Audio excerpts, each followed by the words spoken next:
It gives me great pleasure in introducing Professor Edward Large, our next presenter today. Ed is probably best described as a Renaissance man. There isn't a thing in music cognition or other fields of brain dynamics that he's not done. Ed wrote a seminal paper on dynamics and use of dynamics in rhythm perception in the late 90s, which is now a classic. And since then, he's gone on to many different areas, including autonomous robots that he was working with for some time. Ed is also a noted software engineer and entrepreneur, and also the president of the Society for Music Perception and Cognition. So we have an official representative of SMPC here. Ed recently moved to the University of Connecticut after a long stint at Florida Atlantic.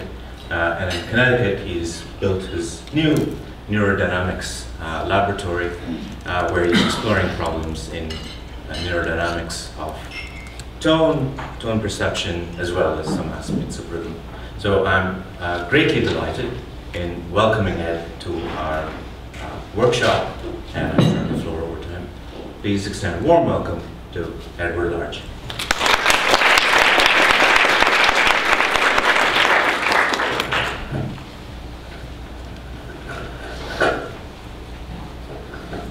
So thanks, Ramesh. I really appreciate this opportunity to come and talk to everybody. It's been a wonderful summer school. I want to thank Scott for an amazing talk this morning and all the speakers yesterday. It's really been a great meeting. So thank you to everybody. So what I want to talk today is about the neurodynamics of music perception. And I'm going to talk about it, I think, from sort of a complementary point of view to what Scott described this morning. Which is fundamentally an empirical approach, and I'm going to take something of a theoretical approach. I'll describe some experiments, including some new results that we have under review or in press, but I'm going to fundamentally be describing an approach to trying to understand brain dynamics from a theoretical point of view. I want to just begin, so I don't forget at the end or run out of time, by acknowledging the contributions of the postdocs and the graduate students and some of the undergraduate students in our lab. Of course, we couldn't do this without funding from NSF, the Fulbright Scholarship Board. The Air Force has been funding a lot of our theoretical work, as well as the NIH. Okay. Now, I do take a different approach from most people in the field of music cognition. So what I wanted to do is, and I've gotten some pre-reviews of my talk, and the pre-reviews say, Ed, I never understand what you say when you get up there and speak. So what I want to do is I want to put it in some kind of a theoretical perspective, okay? And I want to describe how I look at the world, and I want to start there, and then maybe when we get to the equations, they won't seem so scary, and you'll realize that I'm really just, you realize what I'm trying to do with those equations. Okay, so I think fundamentally many of us, probably many of you in this room, look at the world from this sort of traditional cognitive science point of view. This is an approach to theory building that is attributed to David Marr, in which the idea of understanding the complex machinery of the mind is to approach it in this layered way. So where you begin with a computational theory. You say, what is the goal of this particular behavior? What is the function of this particular behavior? You think in terms of a representation and an algorithm. What is the algorithm that carries out this behavior? And then, at some level, you think about a hardware implementation or a wetware implementation. How might this algorithm be implemented in the brain? From my point of view, this is fundamentally an engineering approach to understanding the brain. And it's not the way I approach the question. I take what you might call a dynamical systems or a complex systems view. And what we're going to do is we're going to approach it from the bottom up. So what we're going to do is we're going to start with the biophysics of neurons. And we're going to try and understand what it is that neurons do a little bit. And then understand how collective dynamics arise out of the biophysics of neurons and their connectivity. From that collective dynamics then, we're going to try and relate that collective dynamics to a dynamics of behavior, okay? So it's a fundamentally bottom-up approach. Rather than trying to assign a goal or a function to a behavior, we're going to ask, what do neurons do and what might that predict about behavior? Okay.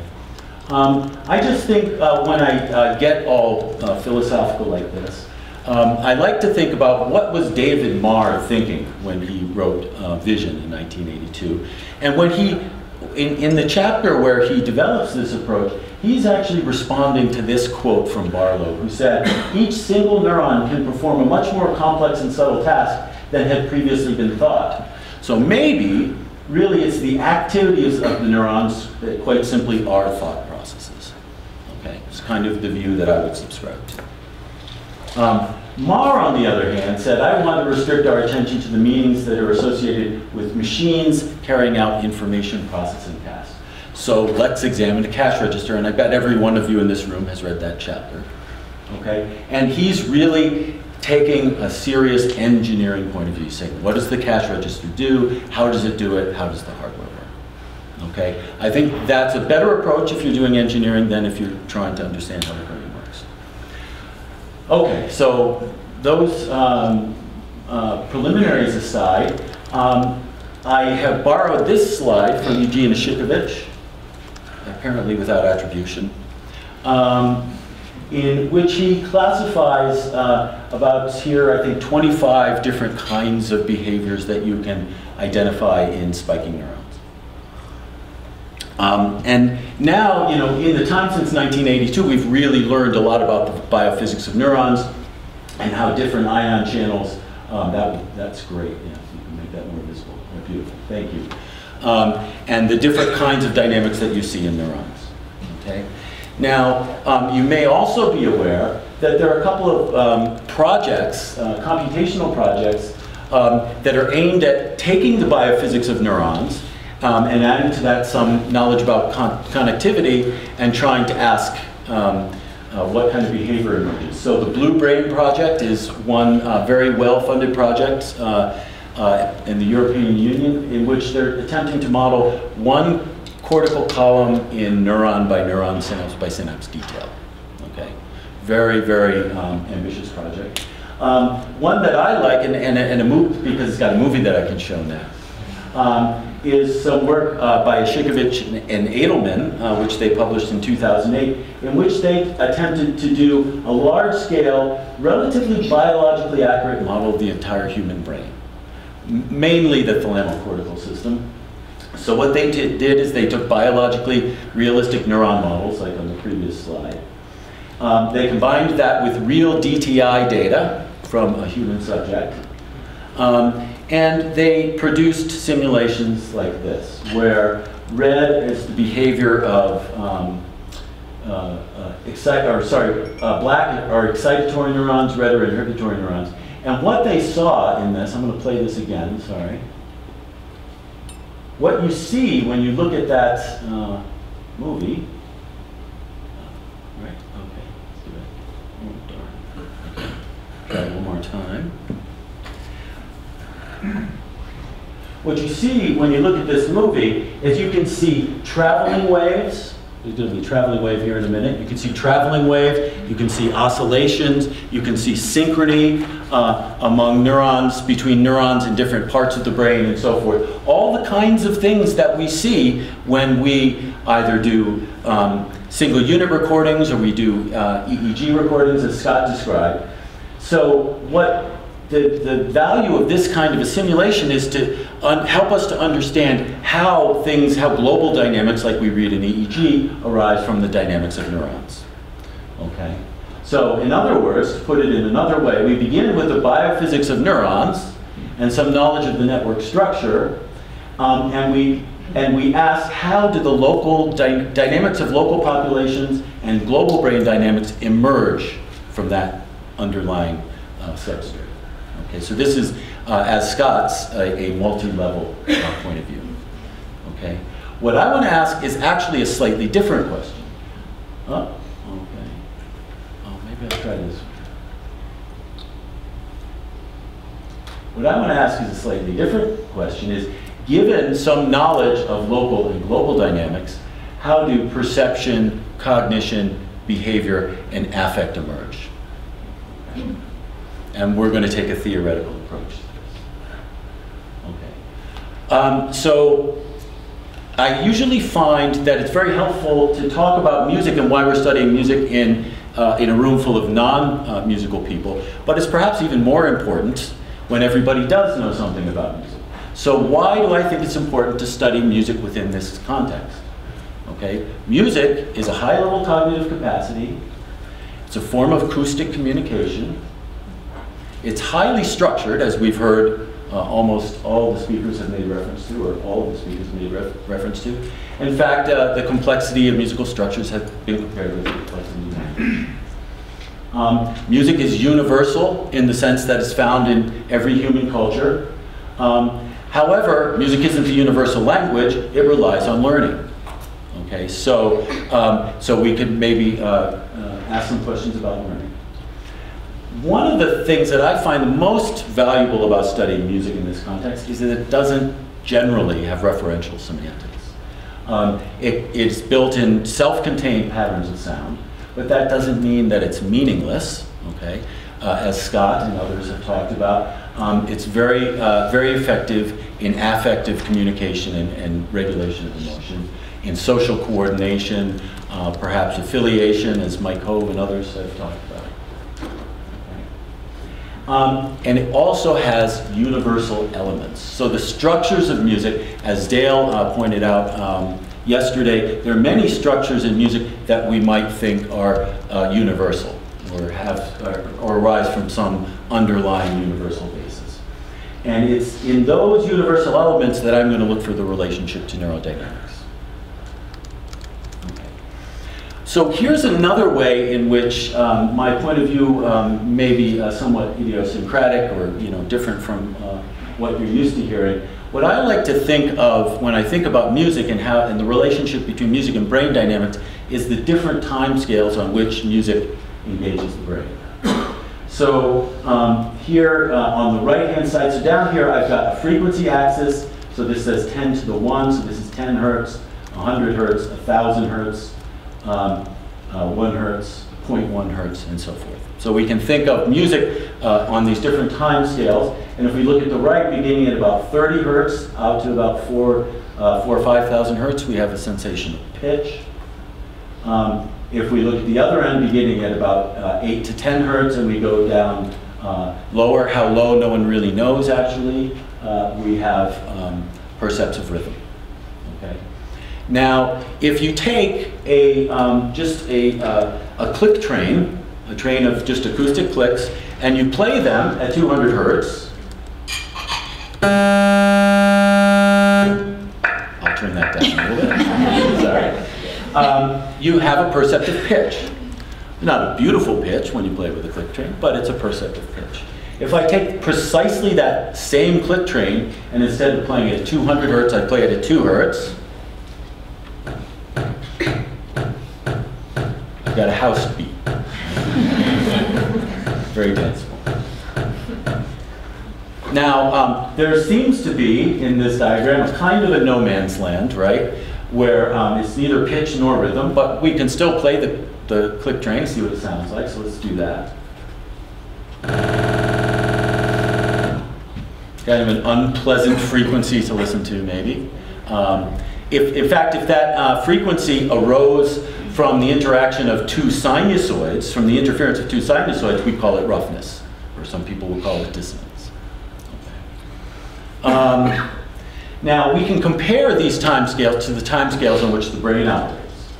So the cochlea synchronizes to music, if you will, synchronizes to sound, on timescales anywhere from about 30 hertz all the way up to 20,000 hertz. In the brainstem, so we're going from the cochlea here up the brainstem to cortex. Okay. In the cochlear nucleus, we can find synchrony up 1,000 hertz and above, and depending on volley, how you feel about the volley principle, maybe synchrony up to the limits of pitch. And synchrony down at this end, towards the rhythm end, we don't really know how low that goes. People, I have colleagues who test these things. They tell me, well, you know, we just stop after a while going lower. But, and as you ascend the auditory pathway, you get volleys of locked action potentials, but the cutoff frequency becomes lower and lower. So you lose synchrony at higher frequency. If you look at cortex, okay, you can find endogenous rhythms, as Scott and others have referred to at this meeting, in the delta band, in the theta band, in the alpha band, beta, and gamma, and higher frequencies, as Scott described very beautifully before. So what I want to argue in this talk really is that what's happening, is that the brain is really resonating to music on multiple time scales.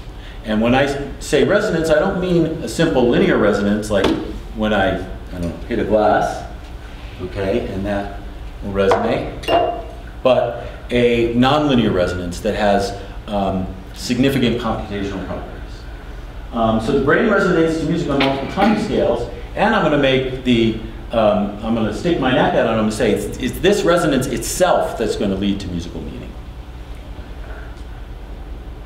Okay, so I want to begin at the, you know, usually when I put up that slide, I say I'm going to talk about one half of this diagram because I won't have time to talk about both. Here, I've got a luxurious 2 hours, so I'm going to do rhythm. I'm going to start on the left-hand side, I'm going to do rhythm, and then I'm going to go over to pitch and tonality.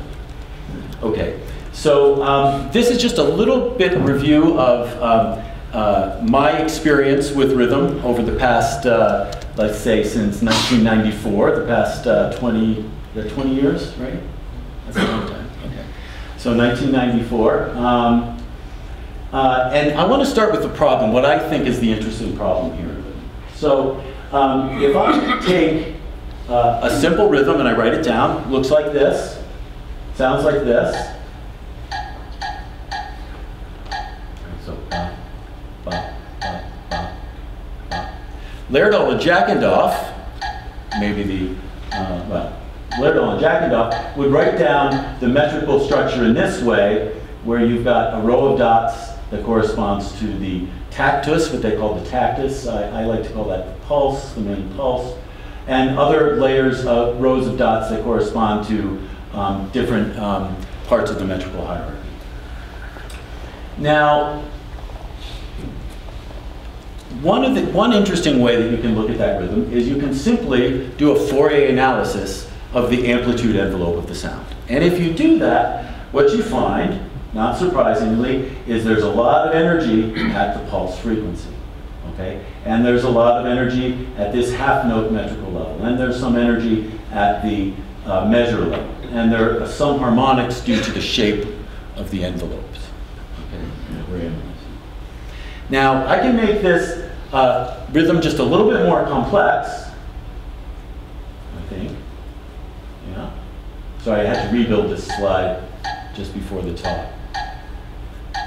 Just by moving a couple of notes around, and I've got a son clave rhythm now, okay, which by most accounts still has a pulse at the same frequency. But if I now look at Fourier analysis, I've got much less energy at the pulse frequency. In fact, there are flanking frequencies that have more energy. Okay.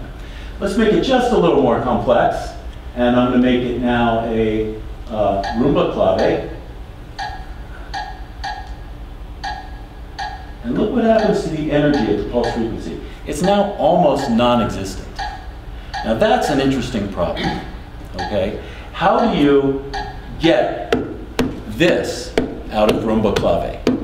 Okay, what is it the brain is doing? Some people call that beat induction and assume it must be some complex, cognitive computation.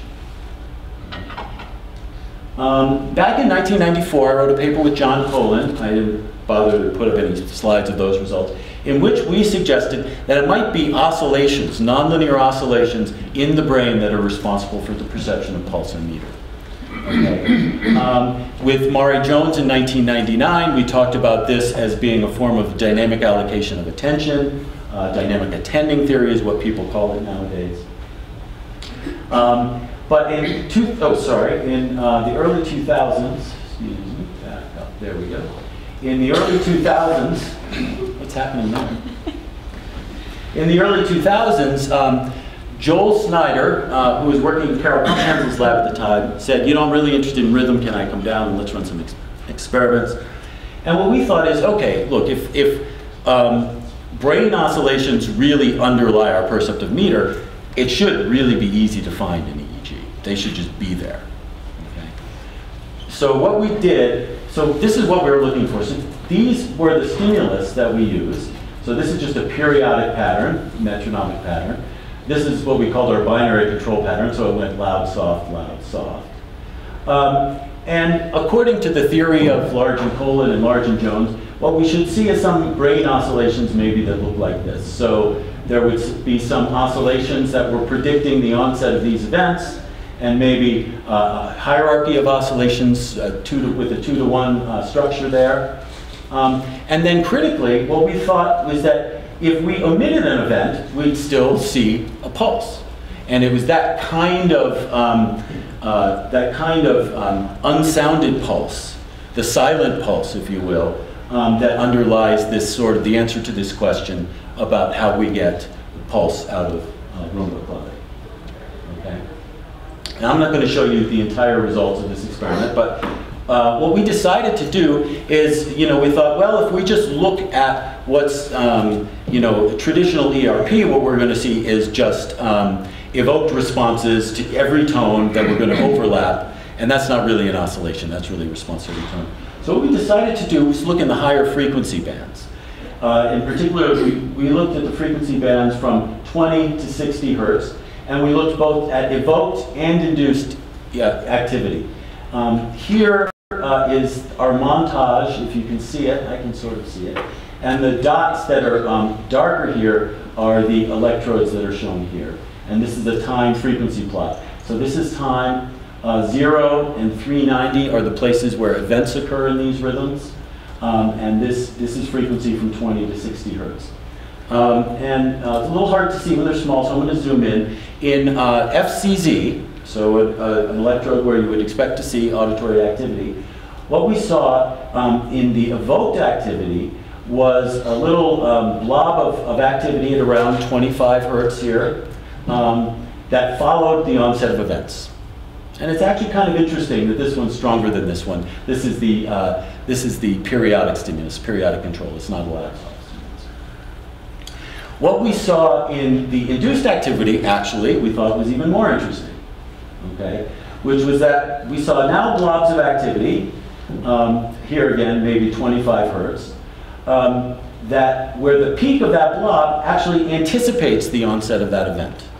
And we thought, now that's really interesting, because what is meter dynamic attending if it's not an anticipation, if it's not a temporal expectancy? So we had a pretty simple interpretation at this time that the induced activity represented the expectancies and the evoked activity represented a response to the sound. Okay, so that's where we were in the early 2000s. A couple of years later, I think a lot of people were blown away by these results from the Montreal group. So this is Chen, Zatori, Penhune, that group. And I'm sure you're all aware of this result, that even when you simply passively listen, okay, to a stimulus that has a beat, you get motor activations. Okay, so a musical stimulus with a distinct beat causes your motor system to respond. That was pretty cool. Actually, I remember going to sitting down with Robert Zatori and showing him Snyder's data, and I said, where do you think this anticipation thing is coming from? He said, it's coming from the motor system. And of course, he hadn't published that result yet, and I didn't believe him. Now I do. Okay, so the next development, which I thought was really interesting, was this work of Sylvie Nazoridan. So what she did actually, and actually Willem Berg did this as well a couple of years earlier, although I particularly like the way Sylvie analyzes her data. So what they did was they took amplitude modulated stimuli with an amplitude envelope that repeated,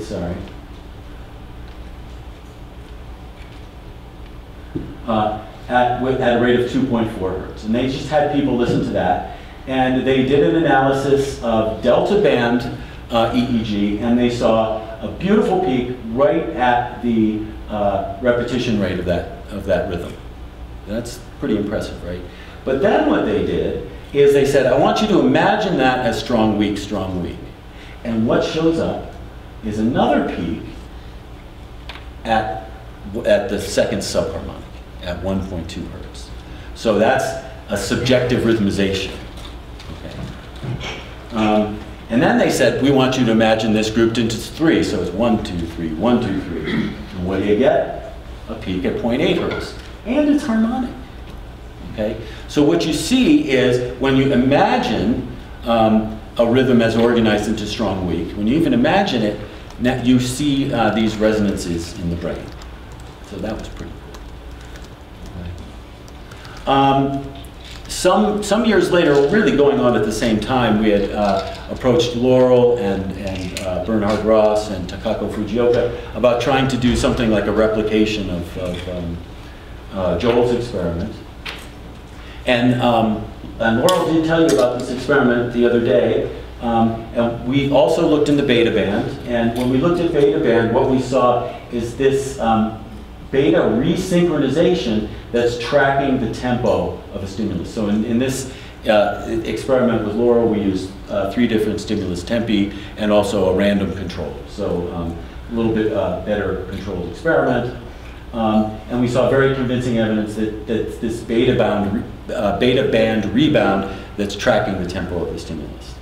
But even more interesting was to ask the question, what's happening in this communication between the auditory system and the motor system? And Laurel showed this slide yesterday, but I think it's interesting enough to take a look at it again. What Takako found, what we found was that there is activity, oscillatory activity in the beta band that has the same oscillatory signature as we saw in auditory cortex. Okay. Now, in retrospect, I went back when I learned of the work of Peter Lakatosh and Charlie Schroeder in New York, doing invasive recordings in macaques. And what they report is what they call an oscillatory hierarchy in auditory cortex. So delta band oscillations, the phase of delta band oscillation controls the amplitude of higher frequency oscillations. Okay, so here we see a phase of delta band controlling the amplitude of a theta band oscillation, for example. Okay, so you find this nesting of oscillations. Delta controls theta, which controls beta and gamma, and so forth. So what I would say there is that if you buy this idea of the oscillatory hierarchy, that what we have found are correlates of pulse and meter for musical rhythm in the delta, the beta, and the gamma bands. Okay, that is very consistent with this idea of a hierarchy of oscillation. And not only that, what we found is that there's auditory motor interaction taking place in the beta band. Okay. And I think really that's probably just the beginning. I mean, this is, as Laurel alluded to the other day, this area is really heating up, and there are really a lot of discoveries coming fast and furious every day. So what I want to talk about is how we can think about this phenomenon theoretically, and maybe make some computer models and make some predictions. Okay. So if we look at neural oscillation from a theoretical point of view, what we find is that simple circuits like this, that you can find virtually everywhere you look in the brain, in which excitatory neurons are connected with inhibitory neurons in this reciprocal way. Well, first of all, they can give rise to all kinds of behaviors. So they can, spike once and then come to rest. They can do this periodic spiking, they can do rhythmic bursting, and you can even find chaotic dynamics in circuits like this.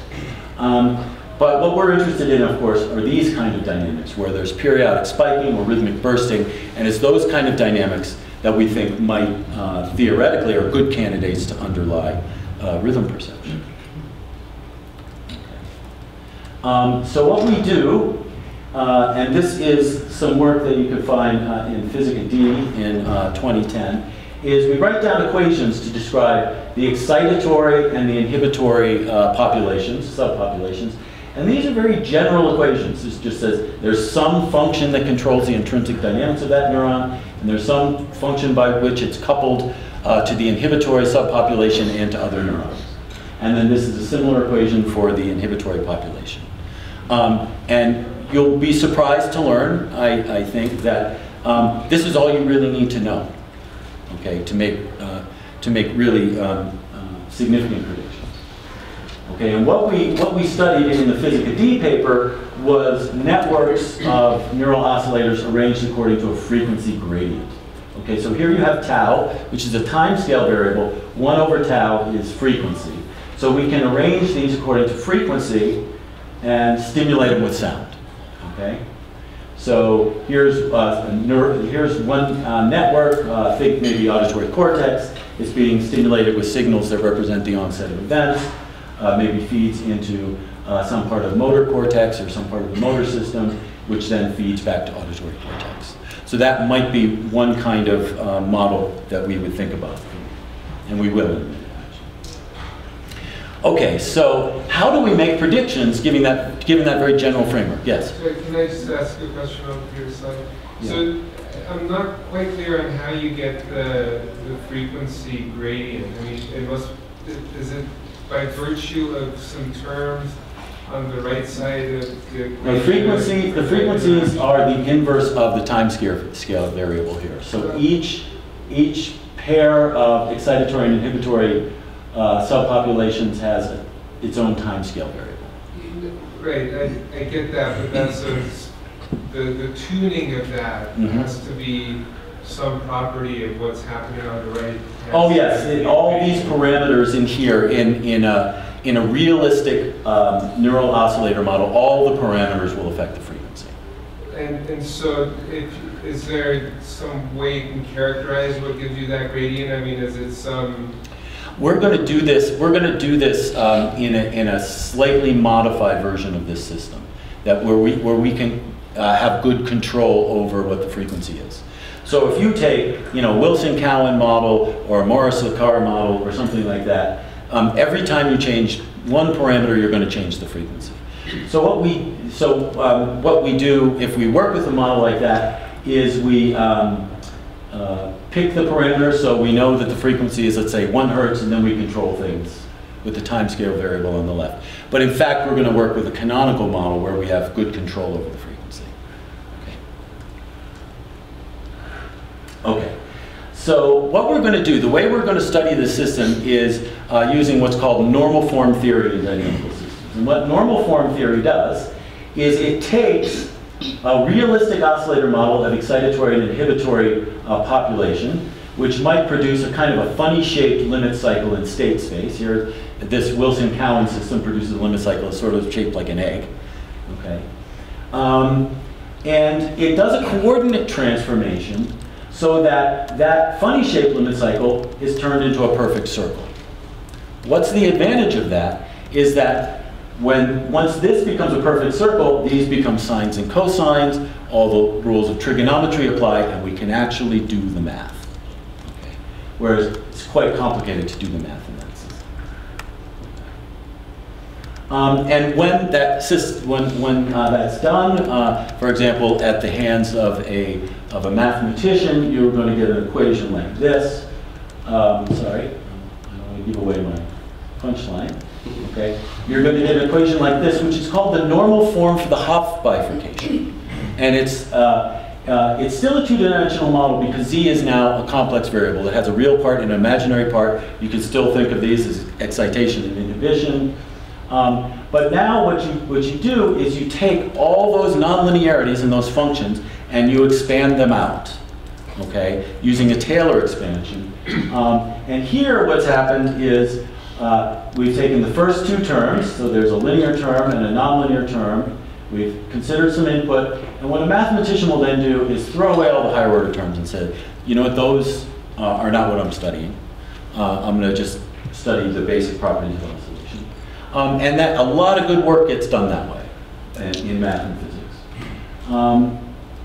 And it's actually pretty amazing that this model is universal. Okay, so in other words, if something is a neural oscillator, this property, this equation will reflect its properties, and you can make predictions from that equation. Okay, but it's incomplete because it's truncated. So what we did in that Physica D paper was we wrote down a canonical model where we fully expanded out all the nonlinearities, and we kept them, and we asked, what do they do? Okay. So here is the expansion of nonlinear terms. What we did, this gives us an infinite sum. So there's a linear term, then there's a square, and then there's 4th power, 6th, 8th, and so forth.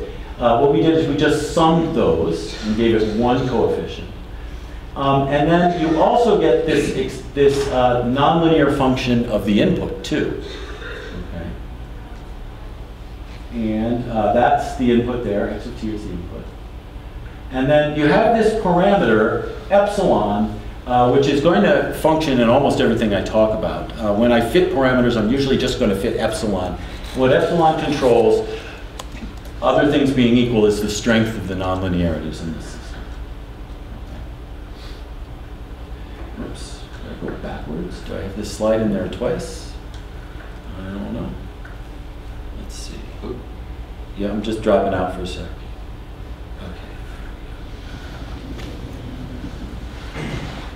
Okay, so what does this do? So that's the math. Okay, I'm just describing to you, but what I basically want you to know is that that transformation is universal, and if something is a nonlinear neural oscillator, the properties are described by that equation. So let's look at the intrinsic properties of the oscillator. The way I'm going to do that is I'm going to vary stimulus strength on this axis, and then I'm going to look at the resulting amplitude of the oscillation. Okay. And what I get is something like this. If I just ignore the nonlinear terms, I get a linear response function. This is actually just a generalization of the gamma tone filter. If I now look at the truncated Hopf normal form, and I make alpha 0, so it's so-called critical regime, balanced between spontaneous oscillation and damped oscillation, then I get this relationship. I'm going to use this to model the cochlea, actually, or this is used to model the cochlea. If alpha is greater than 0, then I have a limit cycle or spontaneous oscillation in the absence of any stimulus, and this is how the amplitude depends on stimulus amplitude. And then I can do all kinds of fancy things, and I'll use this in the model of tonality based on these terms. And you can get sort of a memory now. So what happens is you go out, you stimulate at a certain amplitude, and when the stimulus goes off, what happens is it's sort of linear here, and then it'll jump up to a much higher amplitude, stimulus goes off, it remembers that frequency. So I can build a memory for frequencies out of this. What about the nonlinear function of the input? Well, that's also a series like this. Okay, we parcel it out into a passive and an active nonlinearity. The active nonlinearity is a function of the oscillator state itself. The passive nonlinearity is a function of the input. And anyway, when you stimulate this thing at its natural frequency, in this case 200 hertz, you get a response at its natural frequency like with a filter. But if you increase the amplitude, now I get responses at harmonics and subharmonics. And if you increase the amplitude enough, you'll get things like integer ratios. Okay, this is a critical oscillator, by the way. Not only that, you can study this system in the following way. Each one of these terms is responsible for one of those harmonics or subharmonics or integer ratios. So that gives us a beautiful foothold to analyze the system and to study how it behaves. Okay.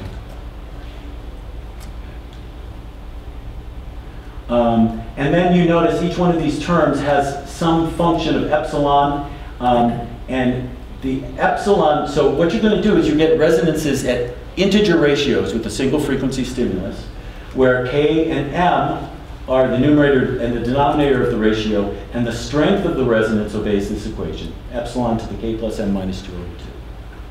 Okay. Now, in an active regime, where the system is actively generating oscillation, it doesn't behave like a filter at all. Okay? A filter, if you stimulate a filter at a particular frequency, it will resonate at that frequency.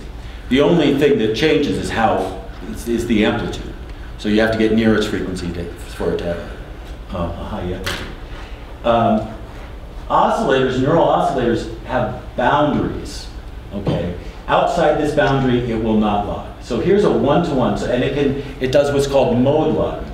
So one-to-one looks like this. The stimulus is the same frequency as the oscillation. But you can also get 2-to-1, so 2 cycles for every single cycle of the stimulus. And things like 3-to-2. So 2 cycles of oscillation for every 3 cycles of the stimulus. Okay. So you may, given the earlier discussions here, you may see where I'm going with portions of this. I hope you'll be surprised by some of them. Okay. So we've got a model of neural oscillation. It's based on fundamental neurodynamic principles, and I would argue that it's formulated at an appropriate level, i.e. population dynamics, to study auditory perception and music perception. It's based on a canonical model of oscillation, which is one step removed from the physiology, but it's analytically tractable and computationally tractable. And what we're doing with this is we're looking at this in terms of general theory of nonlinear signal processing, spatiotemporal pattern formation. There's a Hebbian plasticity model, which I'll talk a little bit about. Okay, so what do we do in terms of rhythm? Okay, so a couple of years ago, my former student, Mark Velasco, took some rhythms, like these clave rhythms, and he built 2 networks. And one network just sort of modeled auditory cortex. So some onsets came into a gradient frequency network of these guys. And in model number 2, there were 2 networks that were interacting, which you could think of as an auditory network and a motor network. And they were connected in this way. Okay? And the connectivity patterns look like this. So these are 1-to-1 connections, 2-to-1, and 3-to-1. Now there is a learning rule which we've experimented with, and I can tell you that this is what gets learned when you expose it to rhythms. On this particular piece of work, they were hard-coded, the connections. And here's just what happens in network 2, so the motor network, when you stimulate it with an isochronous rhythm.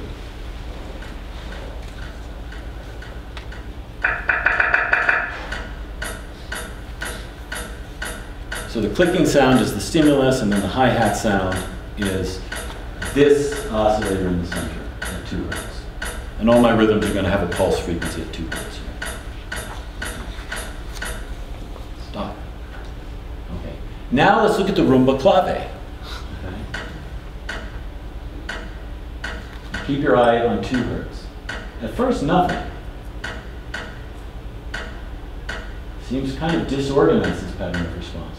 But watch.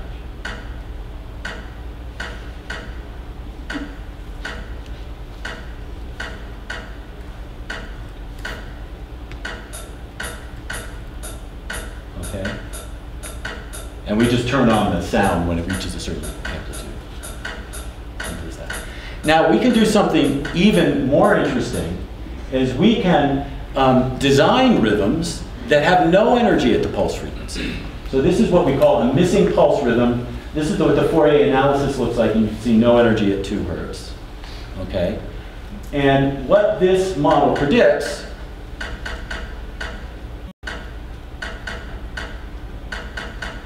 it's not that exotic.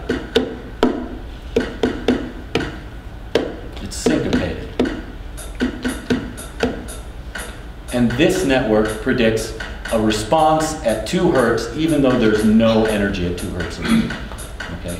So that's a real prediction. Starting from biophysics up to population models to a canonical level, now we have a real prediction that we can test. So what we did is we created several different rhythms from syncopation level 0. I don't know if you can see the X's. If not, I apologize.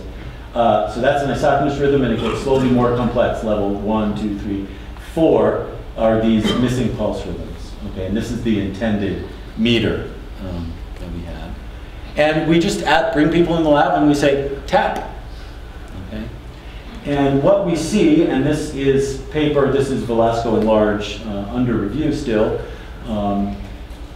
is here the green is the Fourier analysis, and the yellow is histogram of tap, instantaneous frequency of tapping. What you see is, although you lose energy down here, there's no energy at 2 hertz, people are still tapping at 2 hertz. And sometimes at 1 hertz, even though there's no energy at 1 hertz. Okay? So there's a real prediction that we made based on a theoretical model of neural oscillation that we can test behaviorally. Okay? We're currently engaged in collecting MEG data with David Poppel and Charlie Schroeder in his group. Now, yes, go ahead. And does this same model work if you have something that's not strictly hierarchical in a harmonic sense? Like if we had a rhythm that was alternating between 7 and 5, it was going to say 1, 2, 3, 4, 5, 6, 7, 1, 2, 3, 4, 5, 1, 2, 3, 4, 5, 6, 7, 1, 2, 3, 4, 5. Would that same thing work for that? You know, we have to test those still.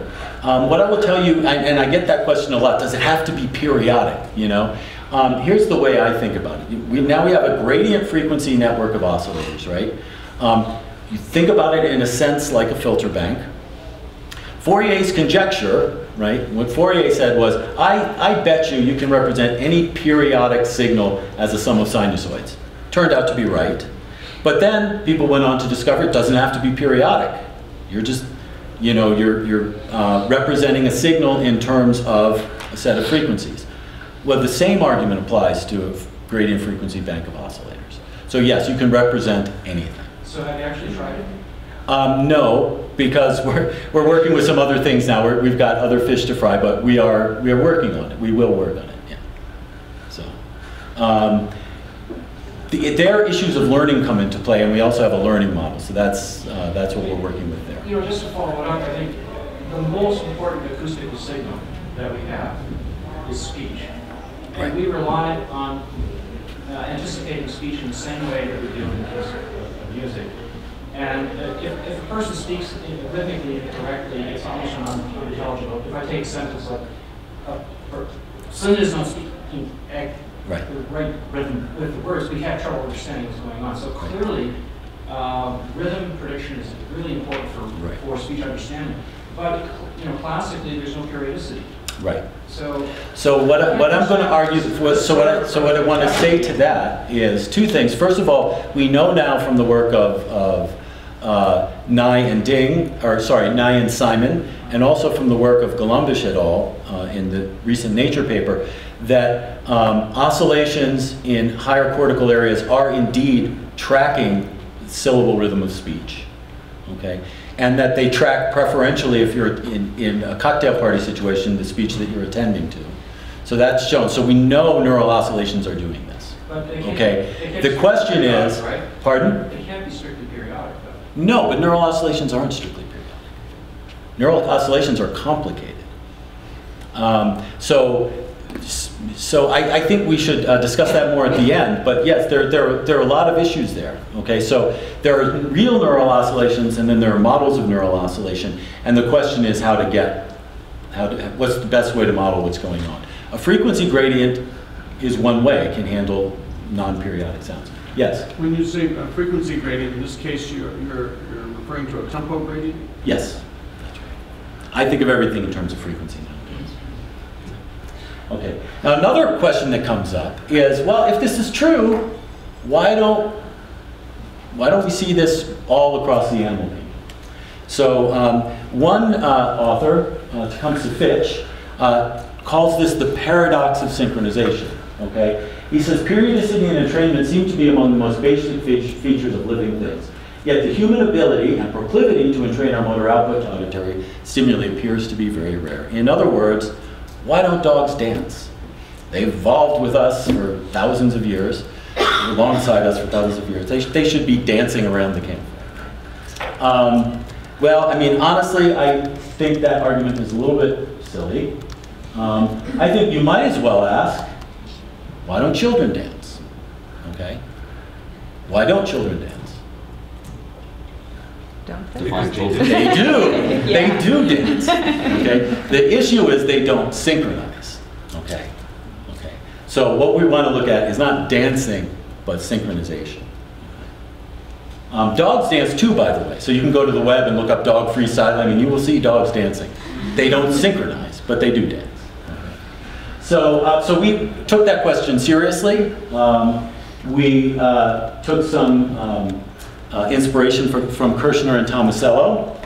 And what they showed, and this was mentioned yesterday by Laurel, I think, is that children do much better at synchronizing in a social coordination situation.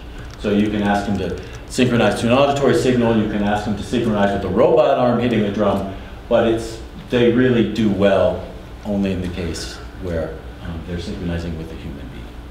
Okay. The other thing to know about children is that they have different preferred and spontaneous tempi. Okay. So this is data from Macaulay and Jones et al., and they measured spontaneous tempo across the lifespan, and what they find is children 4 to 5 and 6 to 7 are these two peaks here, okay? And that's very fast spontaneous tempo, okay? And they're better at synchronization and continuation tasks if you stimulate them at the right tempo. So what we did then is we took inspiration from this and we looked at a bonobo. Okay, so you're all probably familiar with Ani Patel's work on snowball and snowball dancing and so forth. And Ani Patel also has a theory that says you need to be a vocal learning species to be able to do this. Okay, only a vocal learning species should be able to do this. So this kind of work is aimed at that hypothesis, although this is not going to be, strictly speaking, a test of that hypothesis, as you'll see. Okay. So this is Cooney.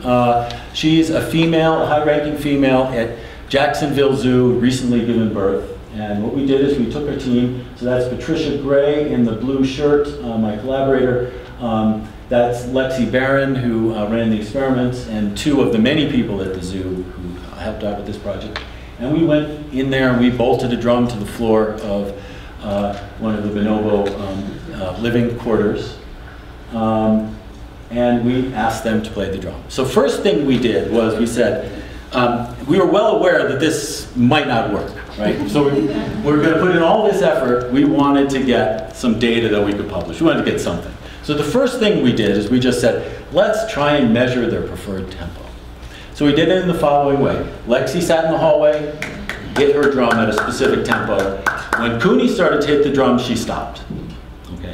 So you could think of that as just a spontaneous motor tempo experiment where she's just saying, okay, come on, hit the drum now, and Cooney could hit the drum at whatever tempo she wanted to. But we did systematically test 6 different tempi, and it could be that Cooney would match her tempo. So it might be a tempo matching experiment, so we'll have to see.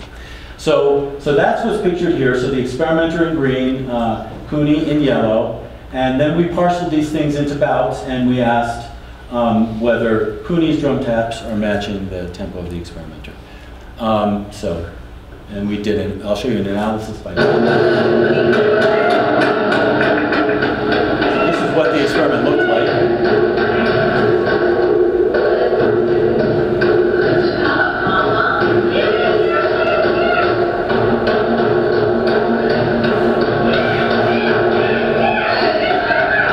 Lexi's going.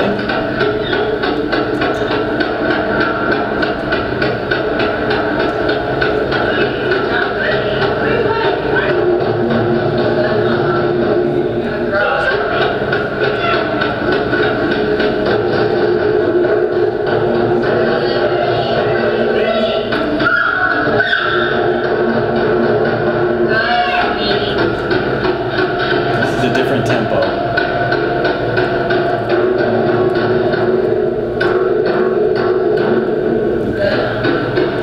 So that's it, and you see Cooney getting a treat there. We're not trying to train Cooney to drum any specific tempo or synchronize or anything like that. It's just to get her to hit the drum, to engage in the task.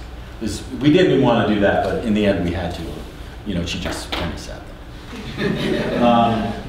Sat on the drum. Or, there's a question of whether you could actually train her to synchronize. That's a different question. Probably not.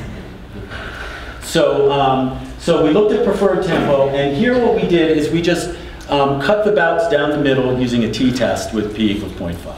And we looked at different p-values and so forth. But the idea was to identify those bouts at which Cooney was actually drumming at a different tempo. Okay, and those are the preferred tempo bouts. We use those to estimate preferred tempo.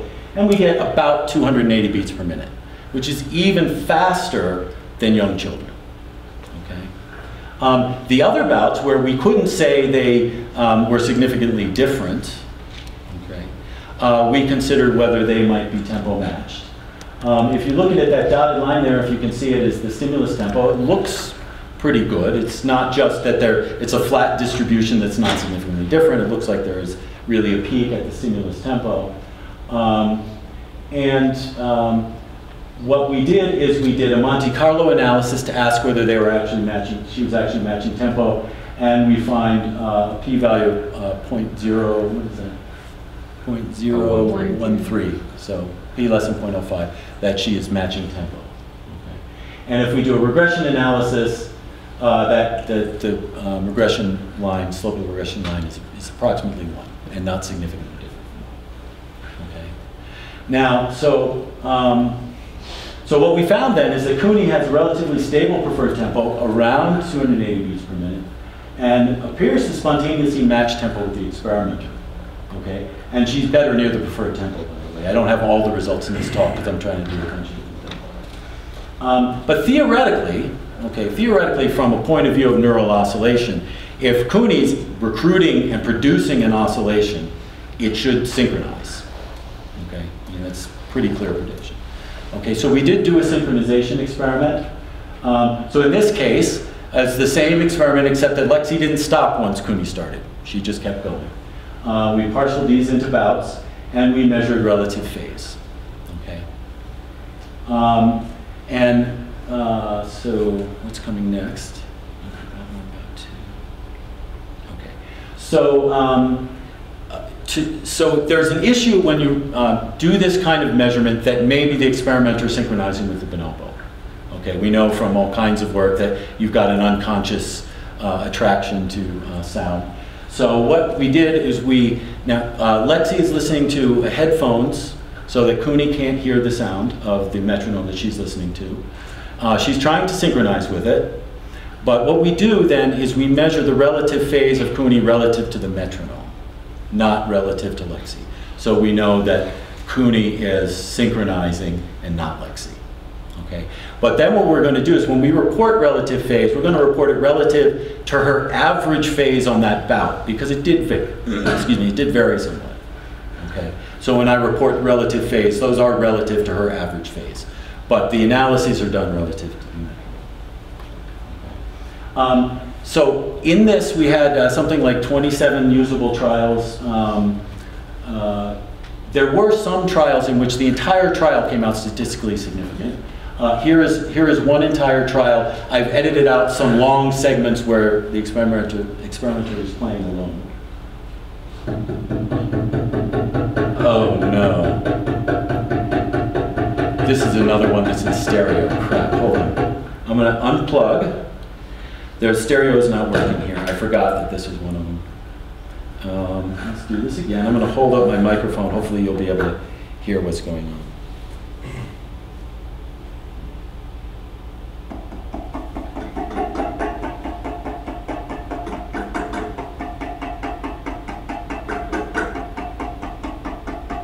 Can you hear it?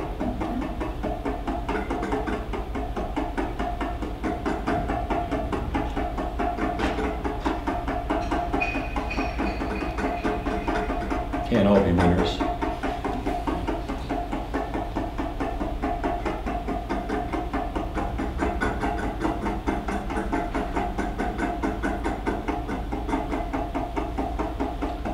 And so forth. So that's an example of a trial in which the whole trial was significant.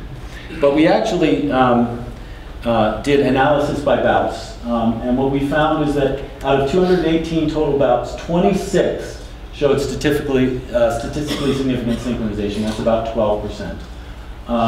And this is a histogram for the significant bouts. And here they are by tempo. Okay. And of course, we had to do a Monte Carlo analysis to test for significance. And here we're getting p equals 0.08. So p less than 0.1 synchronizing. And actually, if you look at the numbers, so if you compare this, for example, to Snowball, Snowball is an intermittent synchronizer. So Snowball goes in and out of synchrony a lot. And if you actually compare the numbers here, this is about the same amount of synchrony that you see with Snowball. Okay.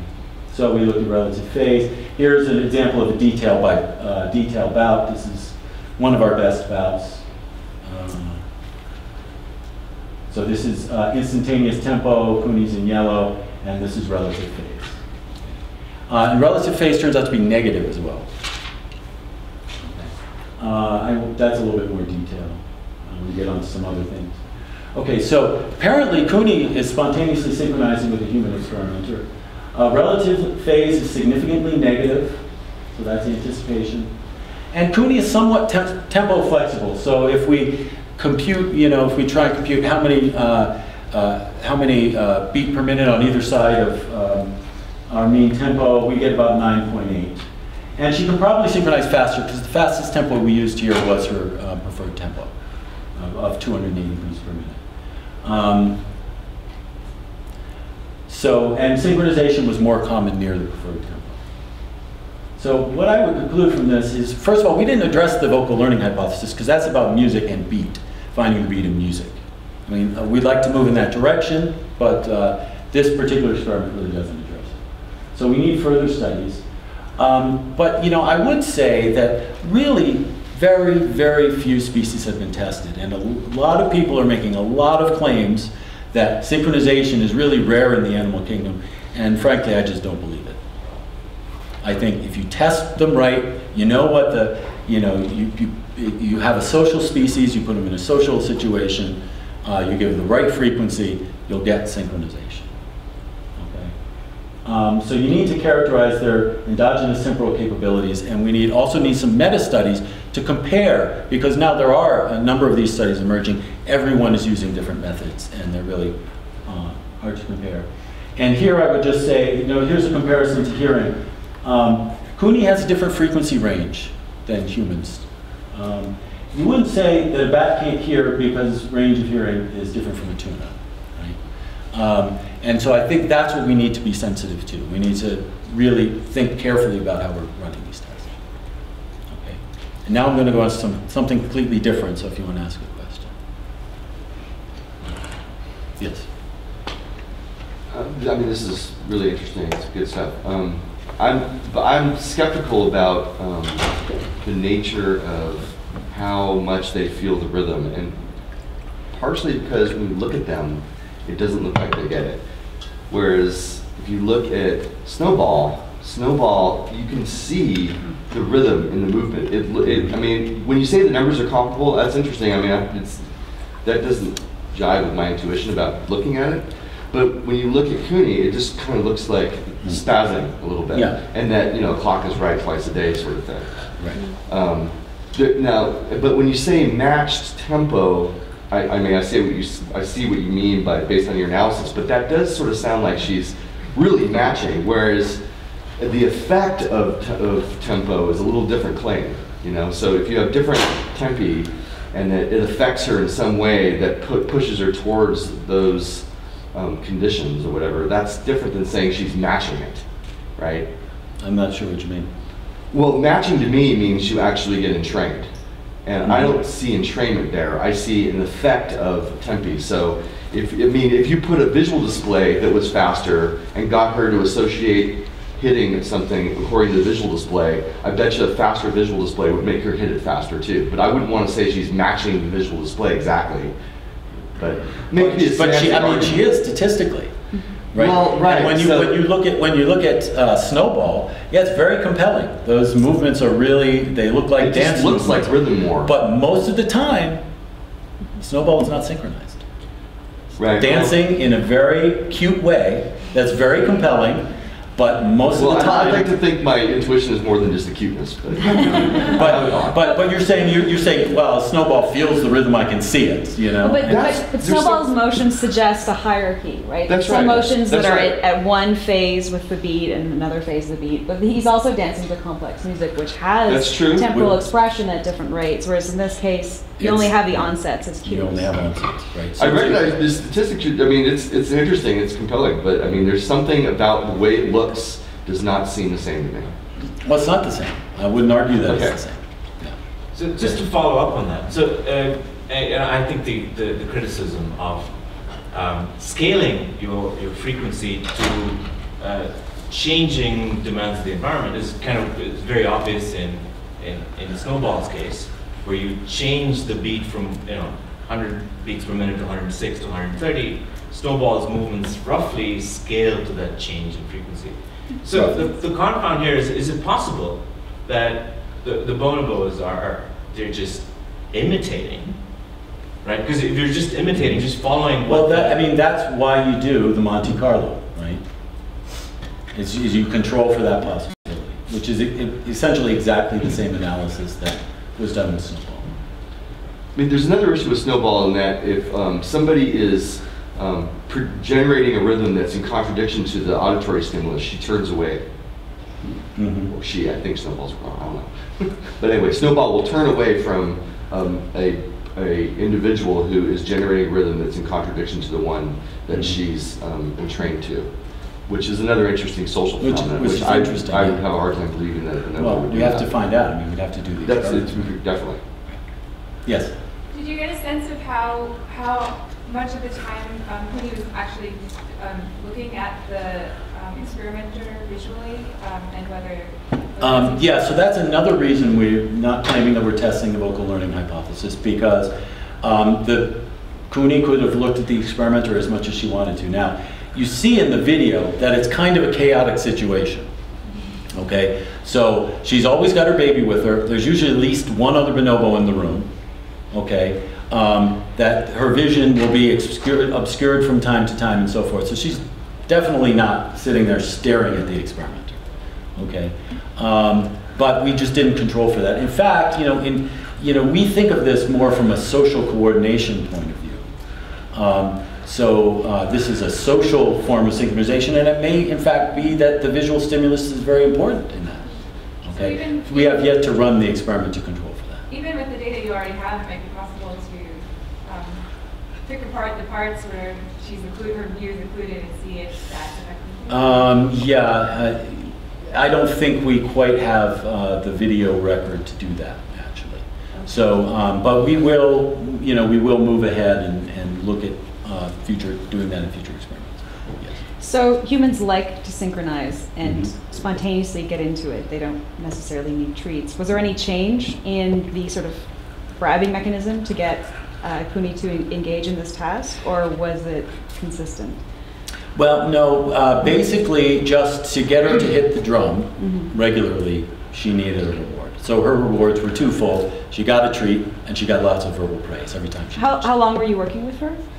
The recordings took place between January and April, both experiments, and we went up about twice a month. And we were able to record for about an hour each time. Yes? I had a question about your theoretical model of the neuro oscillations from before. So in the equation you had, you were representing, I think it was the excitation neuron with X and the derivative of X, and the inhibitory with Y. And derivative of X, the rest of time is some kind of function of X and Y. And derivative of Y was function G of X and Y. Are F and G functions of each other in any way? Or No. So they're only coupled by the fact that they depend on the same variables. They're not. No, there's a coupling. That P and Q are the coupling functions. P and Q are the coupling Yeah. functions. So they. I need to take a look at it. Yeah, I mean those are very general functions. Right. If you want to look at a specific example, look at something like the Wilson-Cowan or Fitzhugh-Nagumo models. Okay. Yes. also with regard to the canonical form of the model and the parameter epsilon. So it seems that with that model, you could either regard it as a model of single, well, pair of neurons, or potentially, I guess, a population of excitatory and inhibitory neurons. And would it be the case, if the latter is also true, that you could actually have different epsilons for different subpopulations, so that you can selectively tune the presence of harmonics and subharmonics? Right, absolutely. But when you're fitting your models, you just have a single epsilon? When we fit the models, and you'll see some fits in a minute, we just use epsilon because there are thousands, literally thousands of parameters. And if we fit some data with thousands of parameters, who would care? Right? So we're going to do single parameter fits for the rest of the talk. Yeah. Question about the Bonobo thing now. So you mentioned that when you analyzed the data, you did it with respect to the metronome. But so the person tapping would, of course, have some sort of variability around that metronome, and it seems that a strong test of whether the bonobo is matching the experimenters is whether or not she's following the variability. I thought about doing that analysis. I haven't done it yet. I mean, I think really this paper is under review right now. I think and Ani has seen this, and we had a little session at AAAS a couple of months ago. And I think that the hump we really need to get over with the reviewers is that it's significant with respect to the metronome. And everyone, I think, that we talked to about this has agreed that. So I haven't really gone back, but I did think about doing that, and it will be an interesting analysis to do. And I should also say that we looked at the experimenter synchronization with the metronome, because it's very chaotic and there's a lot of confusing things going on in that environment. And we chose only those situations in which she actually was synchronized to the metronome, and with a certain R value, so that it was a good stimulus for synchronization. Yes? Do you have any particular other species in mind as, I guess, suspects or prospects for? Well, I mean, I think how would you measure it if they can't? I think chimps are a really good one. Okay, so there's some data. Her name is escaping me. There is one paper, sort of an isolated report of a chimp doing synchronization that, if you look at the task and you look at what's doing, it's pretty convincing. UC Merced has looked at macaques. He's got an interesting interpretation. I've heard him argue that they're not really synchronizing. I completely, emphatically disagree with his. I think he just is not understanding the prediction of nonlinear oscillation there. Also, Peter Lakatosh is recording single units in the auditory cortex of macaques, stimulated with both auditory and visual stimuli. And his evidence for synchronization there is stunning. I mean, it's incontrovertible as far as I'm concerned. Yeah. Are there any non-primates that you're? I mean, so the question that we started with Fitch, why don't dogs dance or whatever, is really a question of, if this really is a principle of physics. So, the analysis we're doing for nonlinear oscillation, this is a law of physics. Okay, it's not even a neural principle. Okay, if it really is a law of physics and you find it in, frogs and insects and all different kinds of species, why don't we see it in higher animals? I think if you test it right, you will see that they do synchronize. They might not be getting into it as much as Snowball does, but I think we're going to find, if the experiments are done, that pretty much any if they're done right for that species, pretty much any species is going to do this. Well, sled dogs or teams of horses synchronize very well, right? I mean, yeah. Right. I mean, one thing that Peter Cook, so we had some discussion of this Fitch article at our AAAS meeting, and one thing that Peter Cook, who trained Ronan the sea lion to synchronize, who synchronizes actually much better than Snowball, Snowball's intermittent. Ronan is dead on the whole time. But Ronan was taught to do this. But he's a comparative psychologist. And one thing he points out is that dogs really have very constrained motor systems, right? So a lot of reasons that they wouldn't, get up and dance that are purely motor, purely about the motor system.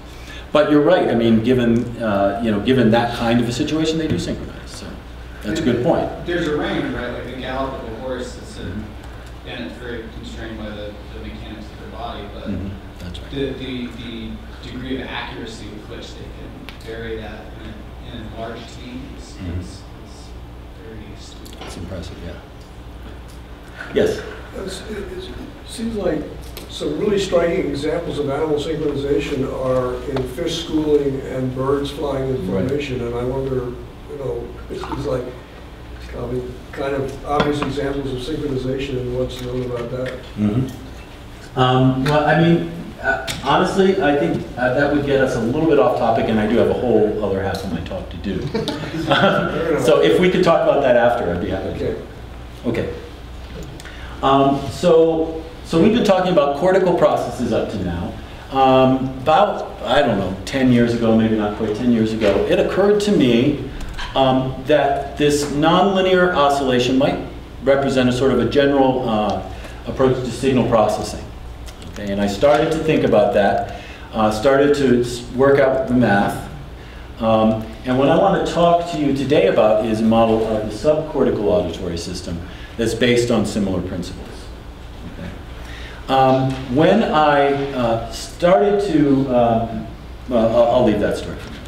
Okay, so let's first talk about the cochlea. Okay, what do we know about the cochlea? Well, I love to play this movie. I think even if you've seen it, you'd still like to see it again. So I'm going to play the movie.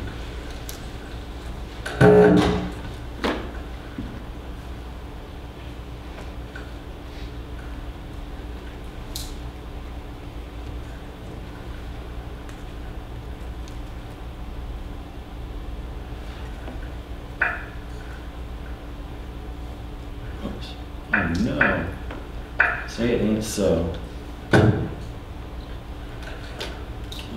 Okay. Cochlea resonates at different parts along the basilar membrane depending on the frequency of the stimulus. Right? We know this. If you work in the area of auditory perception or music perception at all, you know these two gentlemen. Helmholtz on the left, who wrote on sensations of tone as a physiological basis for the theory of music, and von Beckeschi on the right, who tested some of Helmholtz's theories about the cochlea. Okay? Basically, the theory is that the cochlea resonates linearly to stimuli of different frequencies along its length, and therefore decomposes complex sounds into constituent frequencies for further analysis by the auditory system.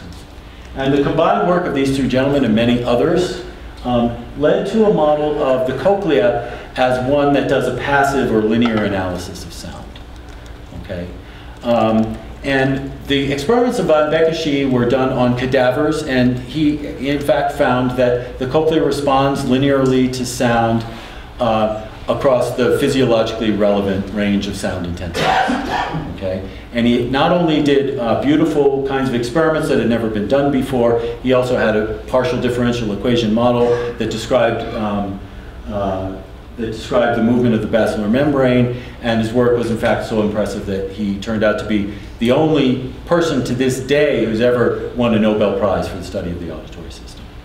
Okay. The problem with that model simply turned out to be that it's wrong.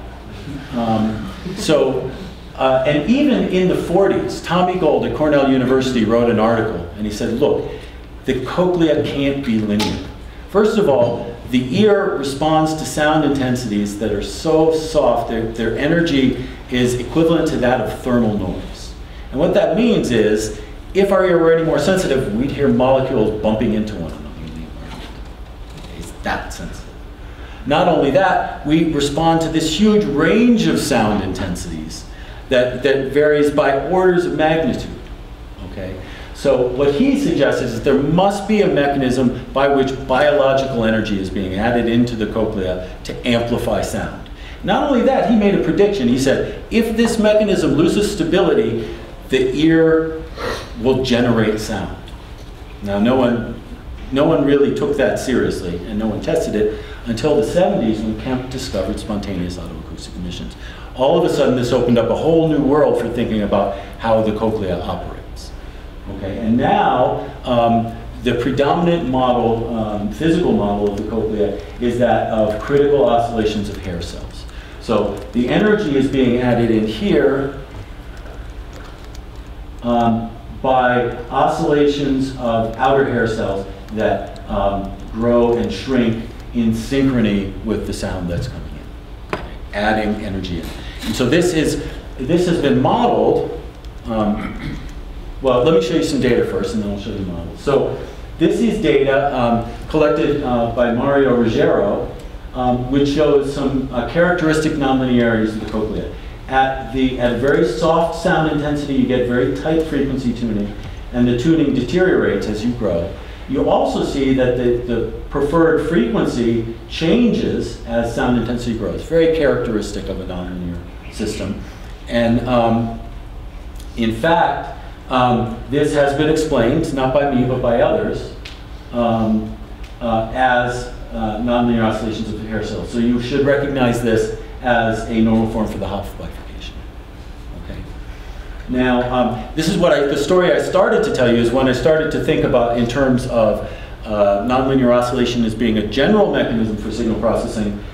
Very quickly, I discovered this work, and it's really beautiful work, and there are a number of people actively investigating this at the moment. Okay.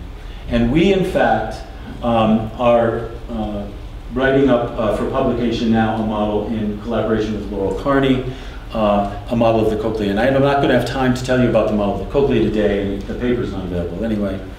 But I do want to show you one feature of our model. Okay. So here's some data from Ruggiero's lab, and it shows if you stimulate the cochlea with two frequencies, F1 and F2, and then you measure the velocity of the basilar membrane, and you take a Fourier analysis of that, you find all kinds of distortion products, and the distortion products grow with the amplitude of the stimulus. Okay. Now in our model, we're using critical nonlinear oscillation in conjunction with basilar membrane kind of filtering, and we see the same kind of thing. You get all kinds of distortion products when you stimulate the cochlea with two frequencies. So these are summation tones, difference tones that you've heard about in your classes on auditory perception. The point I want to make, and it's going to be important because we're now going to use this as the first stage of a model of the brainstem, is that these distortion products are odd order. What do I mean by that? These come from the amplification and compression of this curve, this critical nonlinear oscillation curve that I showed you a few slides ago. Okay? So when you compress that sound, you're now generating other frequencies because you're no longer, a sinusoid is no longer a sinusoid. It becomes more like a square wave or something like that. Okay, and that's adding frequencies into the system. But they're all odd order. So if you think of X, you've got X and then X cubed and X5, but you don't have X squared or X4. Okay, that's just because of the nature of the compression of the cochlea. Okay, and it's reproduced in our model. And I'm going to leave it at that for a minute. Okay. So what we did is we said, well, could these kind of things be happening in the subcortical auditory system? I mean, we know about choppers, which you turn them on and they chop at their intrinsic frequencies. Could these things be happening in the subcortical auditory system? Now, trying to understand the function of the subcortical auditory system is complicated by the fact that you've got this exquisite frequency analysis happening in the cochlea. So one way to try and understand the subcortical system is to look in an animal that doesn't have a cochlea. And this is what I did in a postdoc actually years ago in the 90s in Judd Crawford's lab at Penn. And he was interested in studying this African electrical fish that communicates with sound called Polymerus. And Polymerus doesn't have cochlea, it's a fish. It has these gas-filled bladders, and these are the sound transduction mechanisms.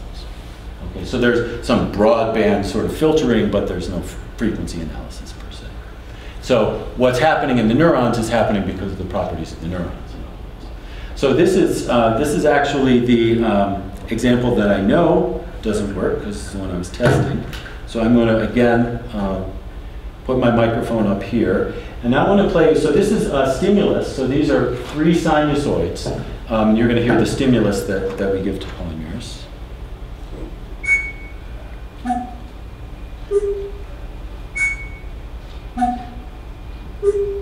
Okay, and now let's play the response of one neuron, a primary afferent neuron in the auditory medulla of this animal.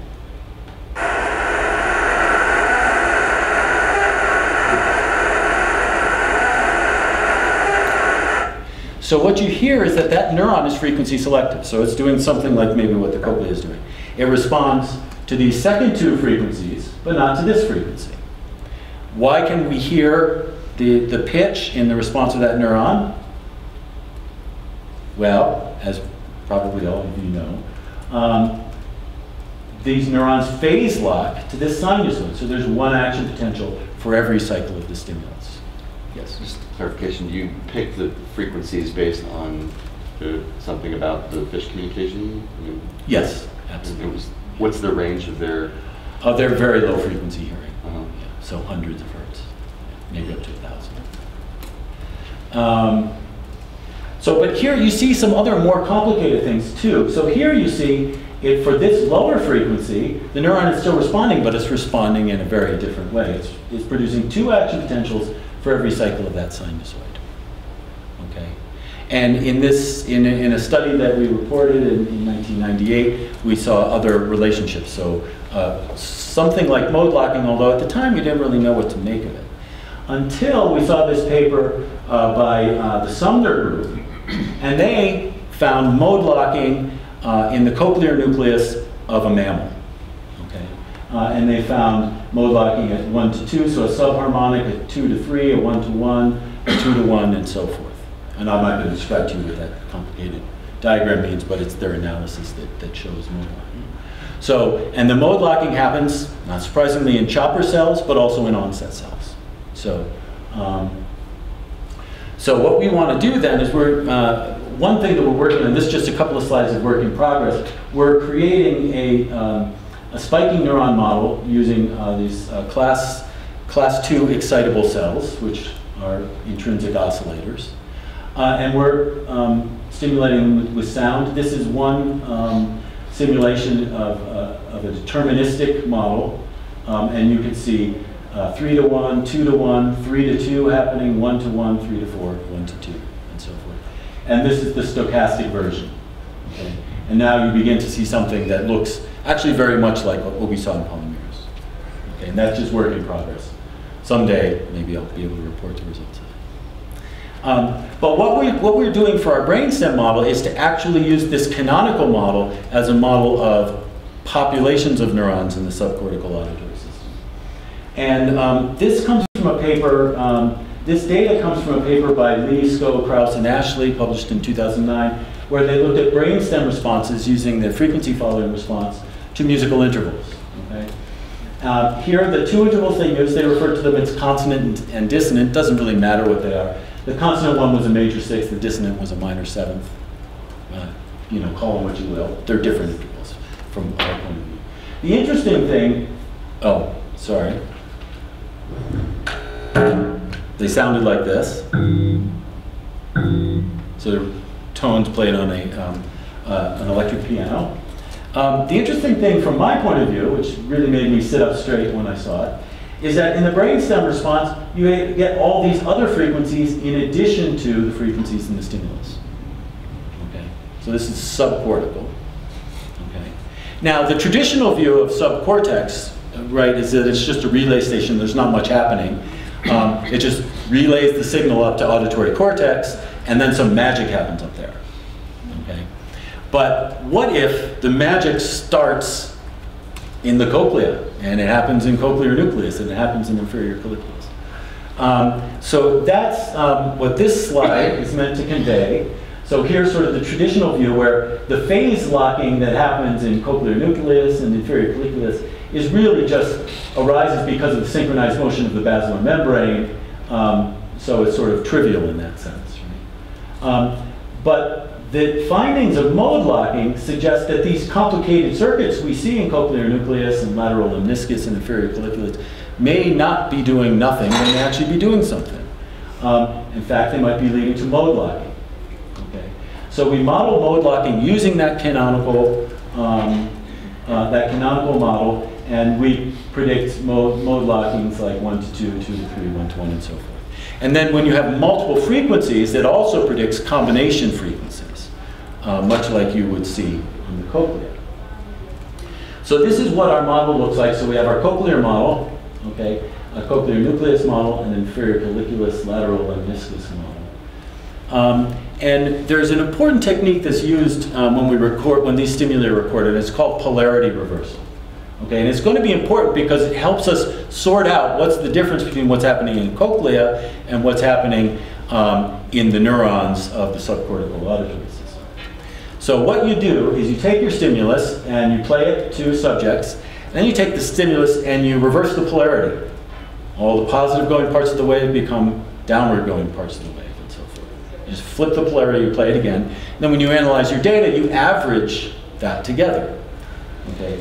Now some people, and you can actually add them or subtract them, and some people refer to these as the envelope following versus the fine structure responses in the brainstem. That's one way to look at it.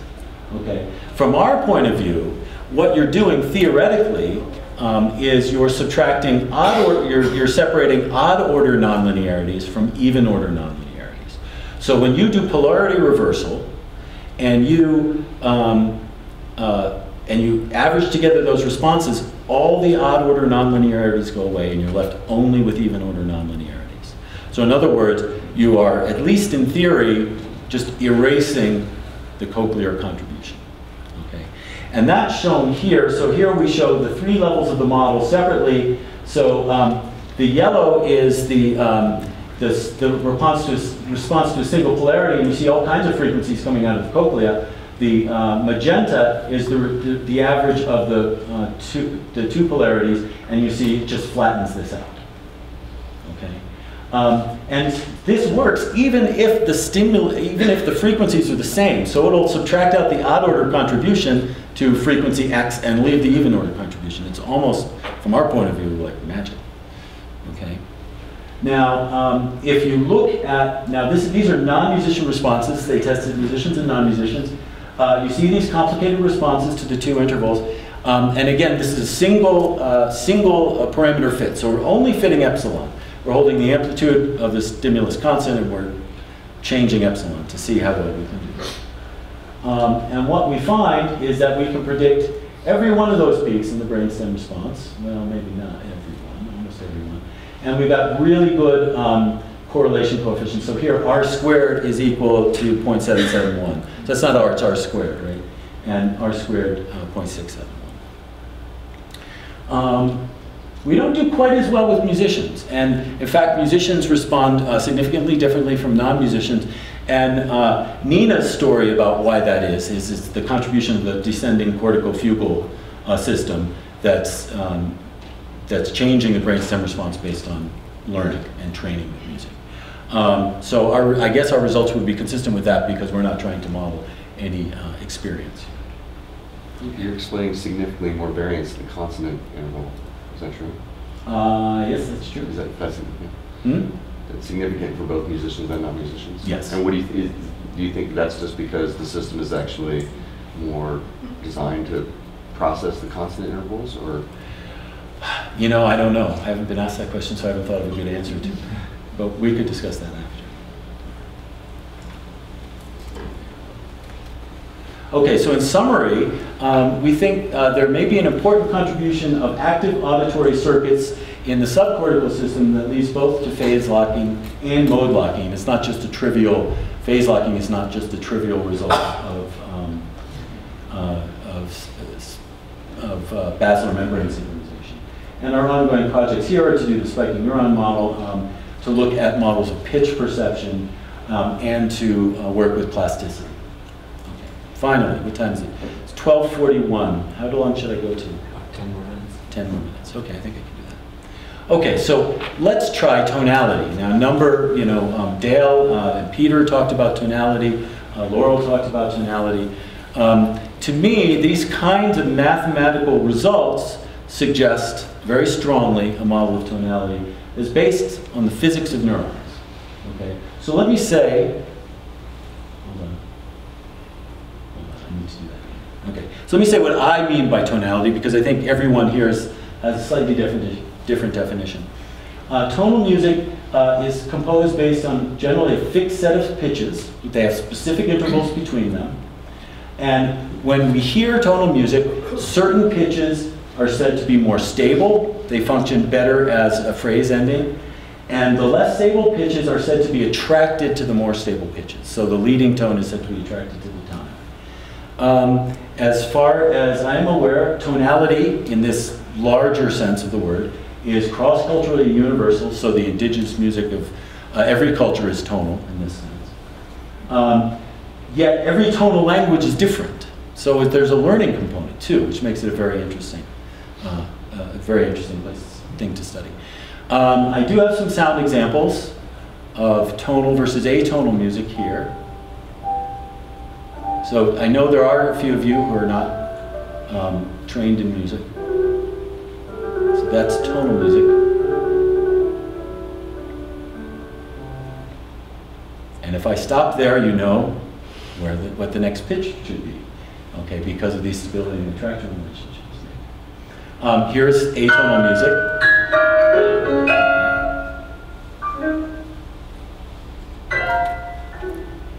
And it's specifically composed to defeat the perception of tonality. So if I stop it at some point, what's coming next, you don't really have a good clear idea. Okay. So these relationships were described by Fred Laerdal in his 2001 book, Tonal Pitch Space, in a hierarchy. So these are the diatonic tones. So this is the white notes on the piano, key of C major. They're more stable than the non-diatonic tones, which would be the black notes in this case.